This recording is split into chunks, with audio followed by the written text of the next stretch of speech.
legislation that we want. We're gonna have to be the ones to write it. In the city right now, we have it where there are no ranges in the city. You can't, it's in our actual laws in the city. You cannot have a firing range inside the city.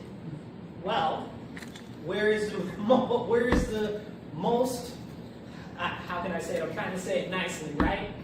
But where's the highest amount of crime? In the city. Where are the people that need to protect themselves the most? In the city. And where can you not actually train to get your pistol permit? In the city. So this shows how they continue to put in place laws that are prohibitive to our Second Amendment rights.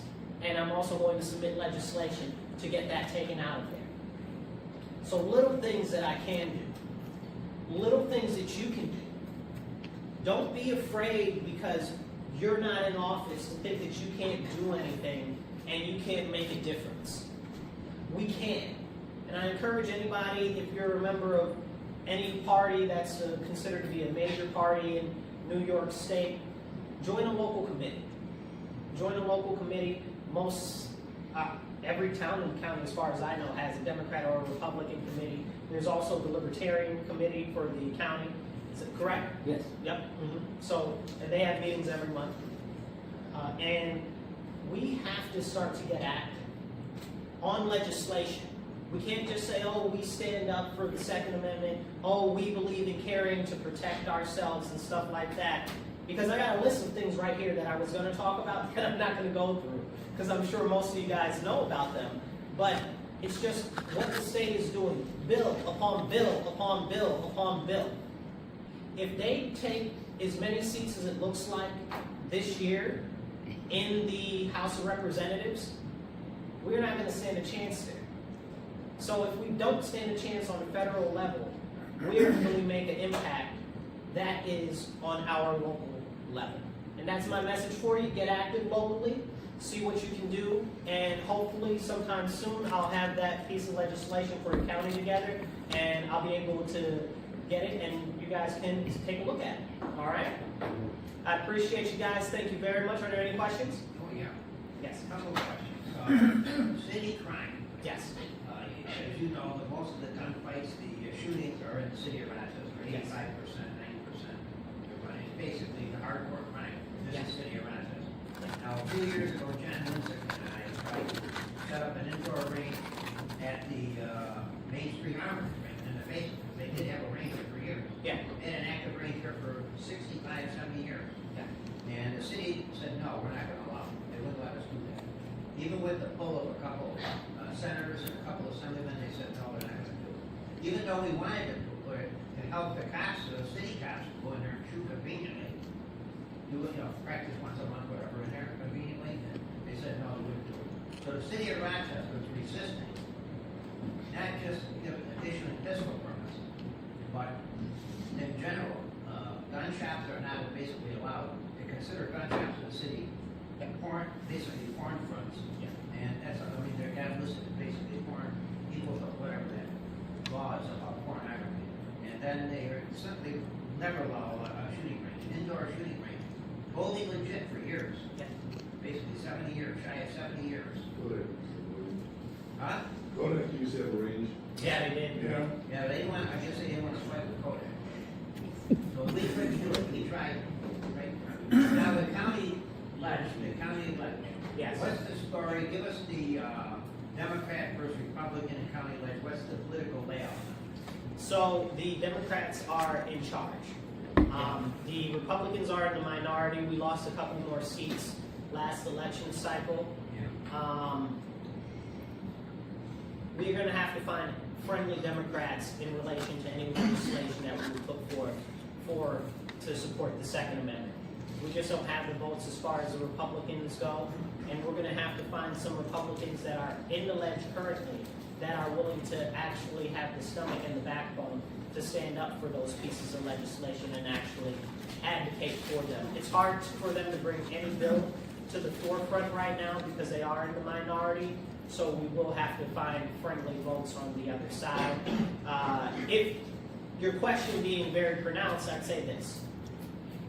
We might be able to get some of the Democrats that are in the city to actually say, hey, okay, maybe this is something we can consider, because there are a lot more people in the city that are now looking into the Second Amendment and how they can get their licenses. So, yeah. Well, as it stands right now, city council. Yeah. Are there any at all on our site? Because our information is there's virtually none. There's virtually none.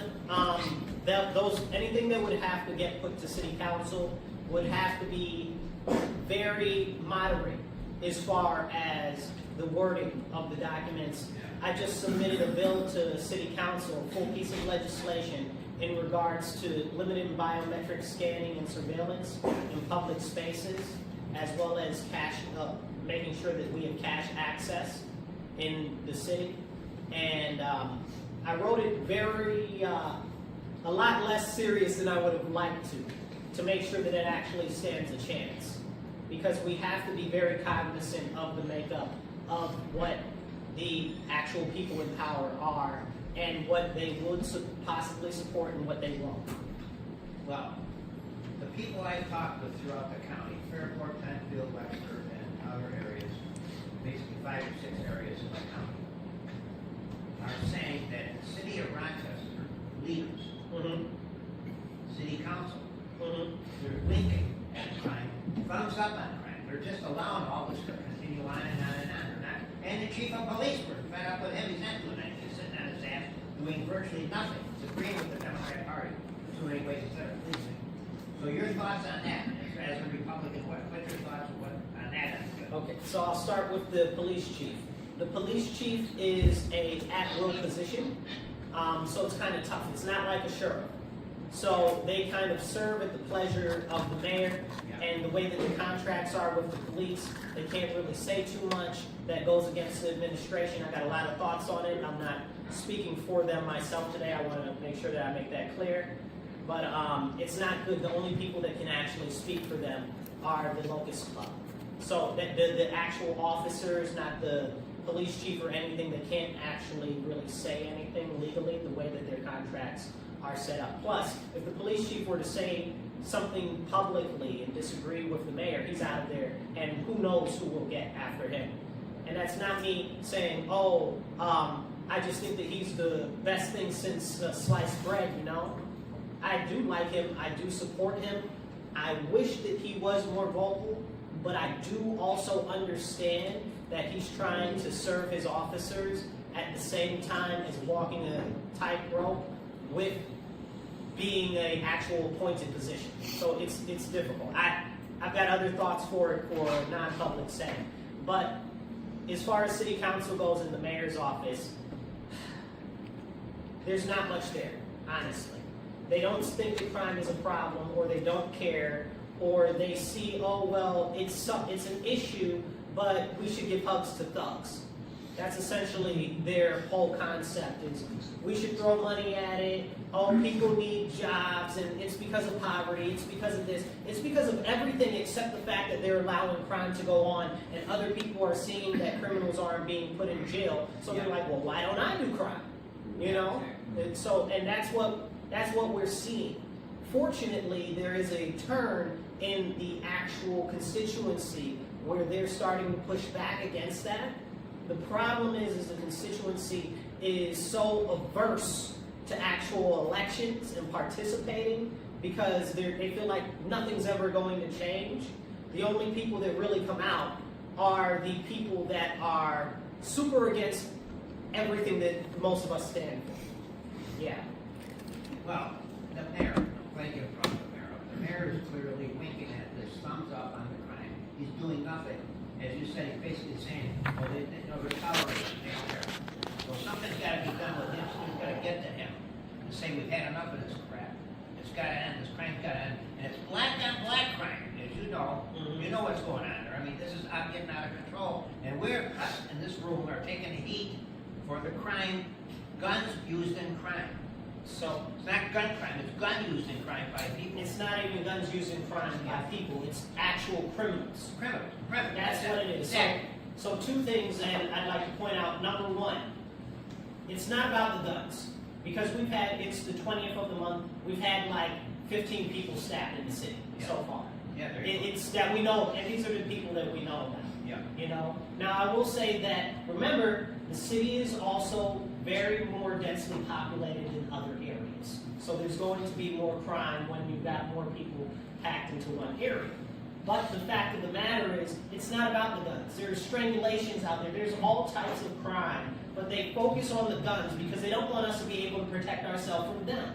Yeah. This is just chipping away at our rights to protect ourselves from the government little by little. That's why they've got the hunting license thing that they're trying to push, where now you have to have a hunting license to have a firearm, to have a shotgun or a rifle, and they want you to register it, and they want to know what type of safe you have, and all of this and all of that. It's bit by bit that they're stripping away our rights, because at the end of the day, they're going to do us like they did Australia during COVID, where they were shipping people off and putting them in camps. We've seen what's going on in England already now, where they're not armed, where they're like, oh, well, you posted a meme online, we're taking you to prison. Prison for a meme? Oh, well, because it's out on the internet. See, this is what's going on and coming to our country, especially states like New York, especially states like California, where they're stripping away the Second Amendment bit by bit. And we must stand on that, because there are people, I'll tell you now, if you saw what happened in Minnesota, where they're starting to open carry, because Minnesota is an open carry state if you have a permit. Okay, we've got people on the right, or people that support the Second Amendment, that are out there saying, oh, well, we need to do something to rein them in. That's insane to me. I don't like the fact that they're out there opposing us with firearms. I mean, that brings up a whole bunch of possible issues. However, why would we be stripping away those rights and not actually standing up for those rights? I'll stand up for somebody else's rights as much as I'm going to stand up for my own. Because if those rights go away from them, they're coming for mine next. And it's very, very serious that we stand up on those. The second thing, and I'll tie up your question in case there's some other ones. The mayor said that we know who's committing the crime. Yeah. And that's what he said out of his mouth.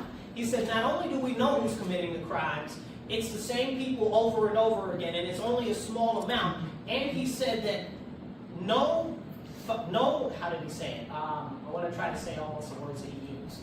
He said that no crime that was committed with a gun was committed by a legal firearms owner. Yeah. This came out of the mouth of the mayor of the city of Rochester. Yeah. He did say that. He did say that. That's exactly what I heard. Exactly. So noting that gives us a little bit of a fulcrum when we want to talk about the importance of gun ownership. So this is something that we have to stress, because the criminals out there, they're trying to limit. Now Governor Kathy is talking about, oh, well, any firearm in New York State has to not be convertible to any of the 3D kits, or can't have anything that makes it have rapid fire or anything like that. That's why we see those new Glocks that are trash. I got a lot to say on it. It's another conversation for another day. But that's why we see the nonsense that's going on there. And that's why we see the limitation of the 50 cals.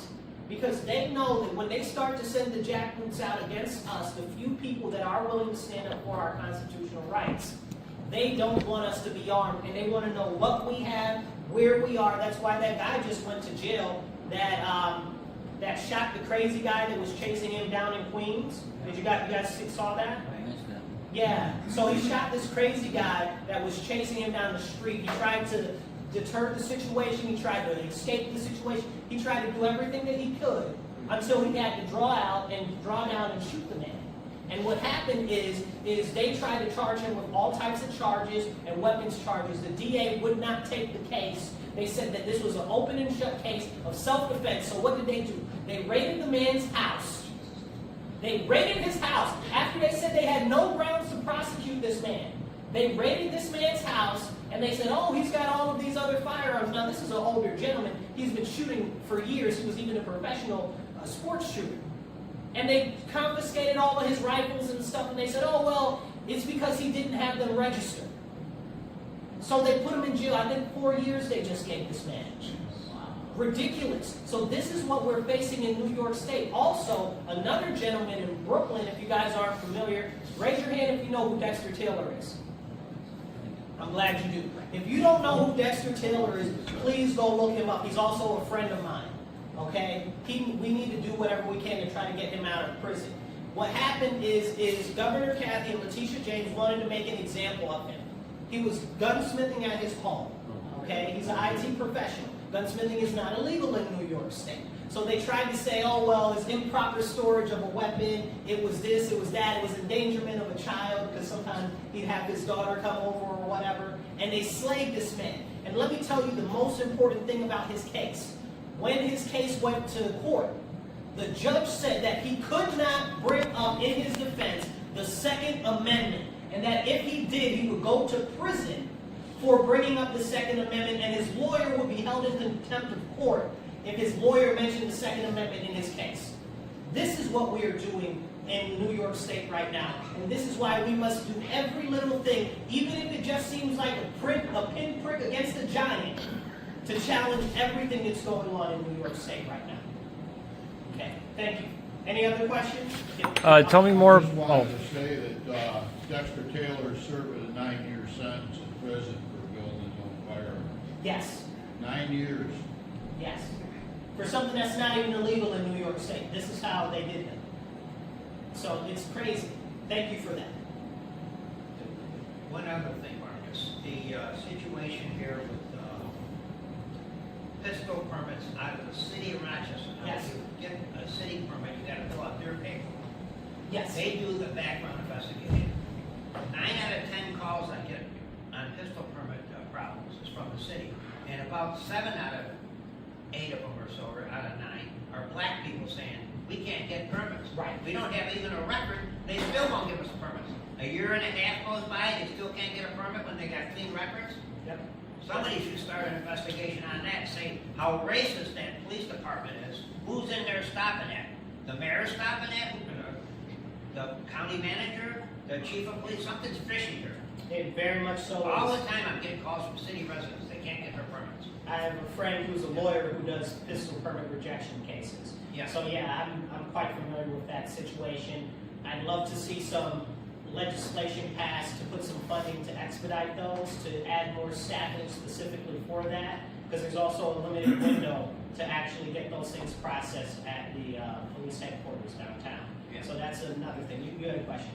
Yeah, tell me more about the 50 caliber ban bill. So, I'm not very familiar. So the 50 caliber ban bill it's coming up soon. It's if you guys have a pen, it's S4277. S4277. So that bill, it also makes it so that any firearm, so I'd be under the impression that this includes certain bore weapons also, that has more than 1,200 feet pound. 12,000. 12,000, excuse me. I guess the tax I here. said, you have the text back there? Yeah, do you want me to read it? Yes, please. Okay. And he said that was S4277, relates to prohibiting the possession of certain 50 caliber firearms. Section 1 presents legislative findings. The legislature hereby finds and declares that 50 caliber or larger firearms having the capacity for rapidly discharging ammunition have no acceptable purpose. The legislature additionally finds and declares that such firearms pose such an imminent threat and danger to the safety and security of the people of this state that it is necessary to ban the possession and use of such firearms. Paragraph 8 provides that 50 caliber firearms includes those which fire a 50 caliber or larger bullet or are capable of firing a projectile that attains a muzzle energy of 12,000 foot-pounds or greater in any combination of bullet, propellant, case, or primer, or any copy or duplicate of any such firearms that is capable of firing a projectile that attains a muzzle energy of 12,000 foot-pounds or greater, regardless of caliber. Next paragraph, within 1 year of the effective date, all firearms defined as 50 caliber firearms which were purchased before this bill was signed into law must be registered. Violates ex post facto law. All registered owners will be subject to review of disqualifiers by the state police. Qualified retired New York or federal law enforcement officers who purchase a 50 caliber firearm as part of their official duties must register that firearm within 60 days of retirement. One note on that is they could change that to say 1,000 foot-pounds of energy Exactly. at last minute, which would take out 308, 30 out 6, 6.5 pre-bore, almost every other center fire, medium and larger caliber rifle. It's coming. It's coming, and there's a part in there, not just with that for the registration. There also, and you might want to write this down if you're not familiar, the voluntary rights waiver that they have. Have any of you guys heard about that, what they're doing in the state, trying to push? Okay, so that is S1026A. S1026A. So essentially, for all of these interesting and unique individuals who say that I don't want a firearm, I don't believe in guns, they can voluntarily submit that they don't own a gun, they don't want to own a gun, and they'll be put in a state police database for that. Oh, yeah. So that means ideally that you could be pressured into saying, hey, why aren't you on this voluntary registration that says that you don't have a firearm? So that opens up a possibility of a lot of very serious issues and further, not just oppression, but gun confiscation and investigations into people's personal private business and violations of the Fourth Amendment. So we really need to be very cognizant on what's going on here. We talked a little bit earlier before we started about we just lost another firearms manufacturer in New York State, and how they're now starting to do the voluntary public safety scoring of different companies to say whether if they're going to go for a contract with the state, whether they're safe or whether they support their anti-Second Amendment initiatives and stuff like that. So there's a number of things going on, including the gun insurance, which I'm sure that you guys have heard that they're trying to push, which we don't have in New York State, which is even a lot of car insurances aren't happening in New York State, so that's going to be even more cost prohibitive. All right, anything else? Or Just a quick question. When he was reading the bill, it said that it was necessary to ban the rifles, 50 caliber rifles, because it was imminent danger or something like that. yeah, it says essentially they're saying there's no good reason for you to have them. They're too destructive for you to have. It basically said they were like immediately dangerous. When was the last time someone was in any way shot by a 50 caliber, otherwise high-powered rifle in New York? I couldn't even tell you. That's how serious. Probably zero. Yeah, zero. Yeah, probably zero. Yeah, and we also have to look at the fact we were talking about the criminals with the firearms. The guns that they have that the criminals have magazines that are not able to be had in New York State. They're not top loadable, and so we've got weapons on the streets right now that are being used that aren't anywhere legal in this state, nor have they been since I've been alive. So the question is, if they're putting in all of these extra laws and regulations, who is it for? Because clearly the criminals have firearms that we can't get right now and could never get. So we need to be very cognizant of what is happening in this legislation. We can't just take we'll sit on our laurels and we'll just let whatever happens approach. That's why I love that there are so many things that are being pushed by GOA and other groups as far as legislation causes and actual court projects, because this is extremely serious and it should be concerning. Like, I'm not trying to be alarmist here, but we're far past alarm. The house is on fire and we're stuck inside and there's nowhere to run. We just got to start getting little cups and try to put out what we can. So this is what we have to do. We have to take action, and it has to be us, and it has to be now. We can't depend on anybody else to do it. If you are here in this room, that shows me that you do care about our Constitution and our Second Amendment rights. It's got to be people like you, me, Chris, everybody in this room that do the little bit that we can to not just take action ourselves, but encourage others to take action, to call their senators, to call their assemblymen, to support different bills. Because if we don't do it, nobody's going to. In wrapping it up with you, city political situation, Yes. Republican versus Democrat, give us the differences there. People, how many roughly Republicans you got in the city that actually are active, and how many Democrats? So if you want to talk about active in voting, Yeah. you're looking at any given demographic, you're looking at about 6 to 1.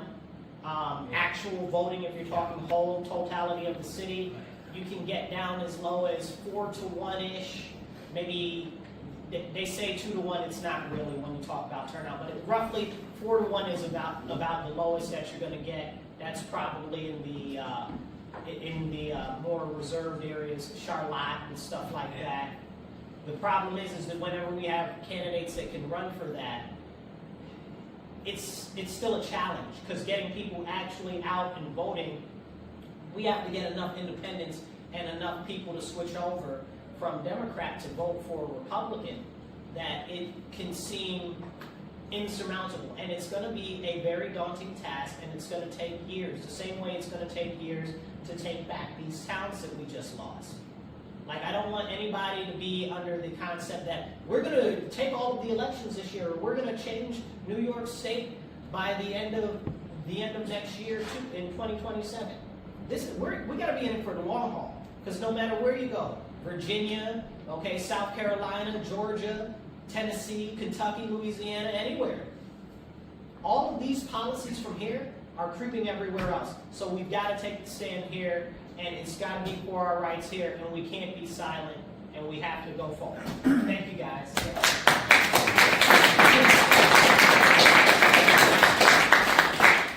One more question. With bail reform and city crime or crime within Monroe County, at what point do the Democrats feel the pain and, come to the other side of the fence and vote against those that are in office? And what is it going to take? And then how much pain do they have to feel? Do they have to have family members killed on the street? Regardless of where you live. If they're Democrat, obviously I think the Republicans would not be too happy. But what about Democrats? They seem to be supporting this. They're supporting their own downfall. So let me talk to that. This is not just a city issue, okay? This is a whole county-wide, and really it's starting to spread to even redder parts of the state. What we're seeing largely is people that support the causes that we do are running away. They're running away. And the people that are staying and the people that are coming in are very much so not just Democrat, we're talking very leftist that are coming in, very leftist. And this is a problem that we're seeing in the city. You ask what would it take to make them change or whatever the case is. We've got two groups of Democrats in the city. Those who vote and 90% of them that don't. Okay, I'm being a little overzealous. It's not 90, but it's like 65 to 80% of them don't vote in any given election. 65 to 75 to be generous. Don't vote. Because they're completely tired. Because for 52 years, the city has been run by Democrats.